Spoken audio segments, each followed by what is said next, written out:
আসসালামু আলাইকুম। আরেকটি নতুন ভিডিও নিয়ে আসলাম। ঢাকা হতে 10 মাইল পূর্বে অবস্থিত বাংলার তাজমহল পেরাবো সোনারগাঁ ধনাঢ্য ব্যক্তি আহসানুল্লাহ মনি তৈরি করেন আগ্রা তাজমহলের নকল রূপে, যা বাংলাদেশে অবস্থিত। দূর দূরান্ত থেকে অনেক দর্শনার্থী দেখতে আসেন। তাদের মতো আমরাও দেখতে চলে গেলাম বাংলার তাজমহলে। এখানে আছে বিভিন্ন রকমের স্থাপত্যি ও ফুলের সমারোহ। সবাই মনের আনন্দে ঘুরে ঘুরে দেখছে। আমরা এর বাইরে নয়, আমাদের সোনামণিরও আছে, তারা সুন্দর ফটো সেশন করছে। এর পাশে অবস্থিত পিরামিড, চলে গেলাম পিরামিড দেখতে। পিরামিডের প্রবেশপথ এখানে অনেক সুন্দর, নানা প্রকৃতির গাছ, পাশে আছে সিনেমা হল। এখানে বলতে হয় টিকিটে অনেকগুলো দর্শনার্থী জায়গা প্রবেশ করা যায়, তার মধ্যে সিনেমা হলও একটি। তারপরে আছে সুন্দর বিভিন্ন ফুলের সমারোহে সাজসজ্জায় সমারোহ, অনেক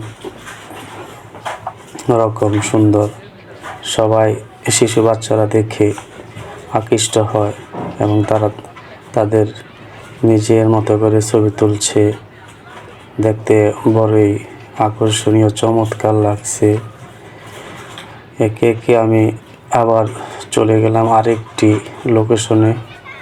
দেখা আছে ফুল ছেঁড়া নিষেধ, এখানে কেউ ফুল ছিঁড়বেন না আসলে।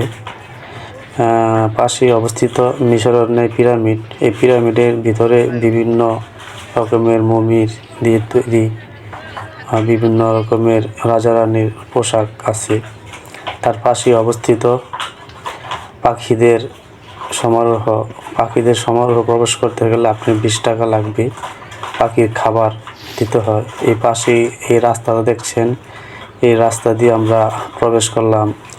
বিভিন্ন সুন্দর লাভ রিয়েক্ট মতন এখানে দাঁড়িয়ে অনেকে সুন্দর সুন্দর ছবি তুলছে। ওই যে দেখা যাচ্ছে এক কাপল তার সহধর্মিণী বা তার বন্ধুর ছবি তুলছেন। আবার আরেকজন এগিয়ে আসতেছে। পাশে অবস্থিত ক্ষুদিরামের ফাঁসির মঞ্চ, ওইখানেও এক যুবক দাঁড়িয়ে ছবি তুলছেন। ব্রিটিশ পিরিয়ডের ক্ষুদিরামের ইংরেজ শাসন আমলের যেই অত্যাচার নিপীড়িত হয়েছিল, সেখানে ক্ষুদিরামকে ফাঁসি দিয়েছিল, সেই ইতিহাস ধরে রাখছেন। সেই ক্ষুদিরামের ফাঁসির মঞ্চে তার প্রমাণ। এখানে দেখতে পাচ্ছেন আরও সুন্দর বিভিন্ন প্রকৃতির গাছগাছালি। শিশুদের জন্য আছে রাইডস, নৌকা, অনেক সুন্দরভাবে সাজিয়ে তুলেছেন। একবার আসলে দেখতে পাবেন। আমাদের বাচ্চারা এখানে এসে অনেক আনন্দ পেয়েছে। সারাদিন আজকে এখানে কাটিয়েছে। সকালে নাস্তা খেয়ে আসছিল, তারা ভুলে গিয়েছিল সকালে কি খেয়েছে। দেখুন, অনেক সুন্দরভাবে প্রকৃতির সাথে সবাই মিশে গেছে। নৌকা, এখানে উঠলে 50 টাকা টিকিট কাটতে হবে। 50 টাকা টিকিট দিয়ে শিশু বাচ্চারা অনেক মনের আনন্দে 3-4 রাউন্ড ট্রেনে উঠতে পারে। তাই আপনারাও চলে আসতে পারেন এই বাংলার তাজমহলে পেরাবো অবস্থিত সোনারগাঁ। তারপর আছে বেহুলার বাসরঘর, রাজা লক্ষিন্দর বেহুলার যে বাসরঘর, সেই বাসরঘরের একটি পিক দেওয়া হলো। আজকে এই পর্যন্ত, সবাইকে ধন্যবাদ।